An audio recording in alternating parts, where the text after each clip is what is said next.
ሰላም ጤና ይስጥልን ክብራትና ክብራን የፕራይም ሚዲያ ተመልካቾቻችን ከሀገር ውስጥና ከሀገር ውጭ ያገኘናቸውን የሰዓቱን መረጃዎች ወደ እናንተ ማድረሳችንን ጀምረናል። ከመረጃዎቹ ጋር አብሬያችሁ መቆየው እኔ በጸሎት ጌታቸው ነኝ። አብራችሁን ቆዩ። የፌዴሬሽን ምክር ቤት አፈ ጉባኤ አገኘሁ ተሻገር ከለውጥ ወዲህ ራስን በራስ የማስተዳደር እድል ያገኙ ክልሎች እምቅ የመልማት አቅማቸውን በሚገባ እየተጠቀሙ ነው አሉ።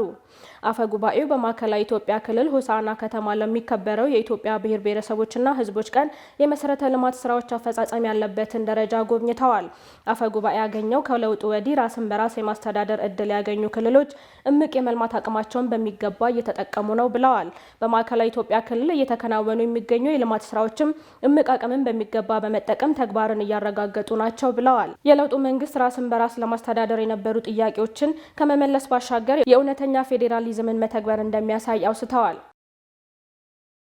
የብሔር ብሔረሰቦችና ህዝቦች ቀን መከበር የህዝቦችን ትስስር ለማጎልበት የቱሪዝም መሰረተ ልማቶችን ለማልማትና ለማስተዋወቅ የጎላ አስተዋጽኦ እንዳለው የማዕከላዊ ኢትዮጵያ ክልል ርዕሰ መስተዳደር ዶክተር እንደሻው ጣሰው ገለጹ። ቀኑ በየዓመቱ መከበሩ የህዝቦች ትስስርን በማጠናከርና በማጎልበት ህብረ ብሔራዊ አንድነትን በጠንካራ መሰረት ላይ እንዲገነባ ከፍ ያለ ፋይዳ እንዳለው ርዕሰ መስተዳደሩ በሰጡት መግለጫ ጠቁመዋል። 20ኛው የብሔር ብሔረሰቦችና ህዝቦች ቀን በፌዴሬሽን ምክር ቤት አስተባባሪነትና በማዕከላዊ ኢትዮጵያ ክልል አስተናጋጅነት ዲሞክራሲያዊ መግባባት ለህብረ ብሔራዊ አንድነት በሚል መሪ ሀሳብ በሆሳዕና ከተማ በተለያዩ ዝግጅቶች ይከበራል። ርዕሰ መስተዳደሩ በመግለጫቸው የቀኑ መከበር ብሔር ብሔረሰቦችና ህዝቦች እርስ በርስ እንዲተዋወቁና ህብረ ብሔራዊ አንድነት የሚያጠናክር ጉልህ ሚና እየተጫወቱ መሆኑን አንስተዋል። የኢትዮጵያ ብሔር ብሔረሰቦችና ህዝቦች ቀን በክልሎች ኢንቨስትመንት እንዲስፋፋና የከተሞች እድገትን እውን በማድረግ የዜጎችን ኢኮኖሚያዊ ተጠቃሚነት ለማረጋገጥ አስተዋጽኦ እንዳለውም ገልጸዋል።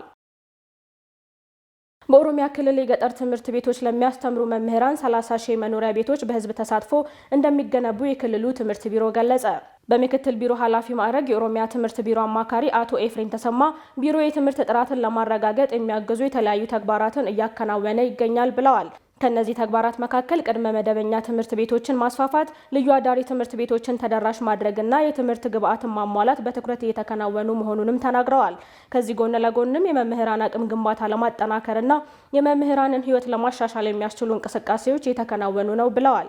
በተያዘው በጀት ዓመትም በክልሉ ገጠር አካባቢዎች የሚያስተምሩ መምህራን መኖሪያ ቤት እጥረትን መቅረፍ እንዲቻል 30 ሺህ መኖሪያ ቤቶች በህዝብ ተሳትፎ ለመገንባት ርብርብ እየተደረገ መሆኑንም ገልጸዋል። ይህም በክልሉ በገጠር አካባቢዎች የመማር ማስተማር ስራውን የተሳለጠ በማድረግ ለትምህርት ጥራት መረጋገጥ ጉልህ አስተዋጽኦ ያበረክታል ብለዋል።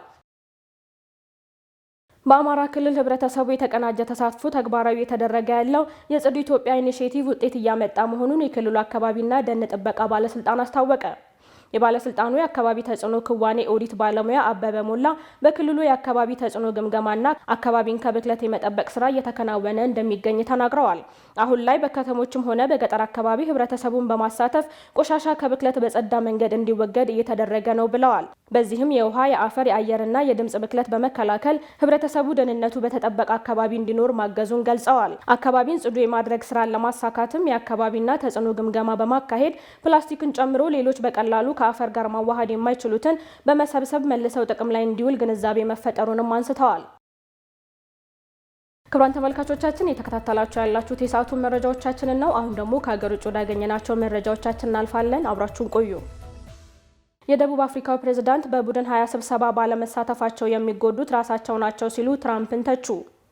ትራምፕ በሰፊው ውድቅ የተደረገውን ነጮች በደቡብ አፍሪካ እየተሰደዱ ነው የሚል ክስ በምክንያትነት በመጥቀስ አንድም የአሜሪካ ባለስልጣን ስብሰባውን እንዳይሳተፍ ተናግረዋል። የደቡብ አፍሪካው ፕሬዝዳንት ራማፎሳ ግን አሜሪካ ከስብሰባ መቅረቷ የሚጎዳው ራሳቸውን ነው ማለታቸው ተሰምቷል። የአሜሪካ ባለስልጣናት መቅረት ስብሰባውን ከመካሄድ እንደማያግደውም ገልጸዋል። አሜሪካ የዓለም ታላቋ ኢኮኖሚ እንደመሆኗ መጫወት የነበረባቸውን እጅግ ወሳኝ ሚና መተዋቸውን በማንሳትም ወቅሰዋል። ትራምፕ በሚቀጥለው ሳምንት መጨረሻ ህዳር 13 እና 14 2018 ዓመተ ምህረት የሚካሄደው የቡድን 20 ሀገራት ስብሰባ በደቡብ አፍሪካ መዘጋጀቱን ፍጹም አሳፋሪ ሲሉ በማህበራዊ ሚዲያ ባሰፈሩት ጽሑፍ ተችተዋል። ከዚህ ቀደም ደቡብ አፍሪካ የቡድን 20 ሀገር አባል መሆን እንደሌለባት የተናገሩት ትራምፕ በስብሰባው ራሳቸው ከሚሳተፉ ይልቅ ምክትል ፕሬዝዳንታቸውን ጄዲ ቫንሰንም መላክ እንደሚመርጡ ገልጸው ነበር። ዘገባው የቢቢሲ ነው። አሜሪካ የአደንዛዥ ዕፅ አሸባሪዎችን ለመከላከል ያለመ አዲስ ወታደራዊ ዘመቻ መጀመሯን አስታወቀች። የዩናይትድ ስቴትስ መከላከያ ሚኒስቴር ፒት ሄግሴት አሜሪካ በምዕራባዊ ንፍቀ ክበብ ውስጥ የምታደርገውን ህገወጥ የመድኃኒትና የአደንዛዥ ዕፅ ዝውውር የመዋጋት ዘመቻን ወደ ወታደራዊ እርምጃ የሚያሸጋግር አዲስ ተልዕኮ መጀመሩን አስታውቀዋል። ሚኒስትሩ በማህበራዊ ሚዲያ በኩል ባስተላለፉት መልእክት አዲሱ ወታደራዊ ተልዕኮ ኦፕሬሽን ሳውዘርን ስፒር ተብሎ መጠራቱን ገልጸው ከፕሬዝዳንት ዶናልድ ትራምፕ የተሰጠ ቀጥተኛ ትዕዛዝ መሆኑንም ነው ያስታወቁት። ይህ አዲስ ወታደራዊ ዘመቻ አደንዛዥ እጽ ወደ አሜሪካ እንዳይገባ ለመከላከል በማሰብ በምዕራባዊ ንፍቀ ክበብ የሚገኙ የአደንዛዥ እጽ አሸባሪዎችን ለመምታትና ለማስወገድ ያለመ መሆኑ ተገልጿል ሲል የዘገበው ዘጋርዲያን ነው። ክቡራን ተመልካቾቻችን የሰዓቱ መረጃዎቻችን ይመስሉ ነበር። ስለተከታተላችሁና አመሰግናለን። ቀሪ ፕራይም ሚዲያ ፕሮግራሞች ይቀጥላሉ። መልካም ቆይታ።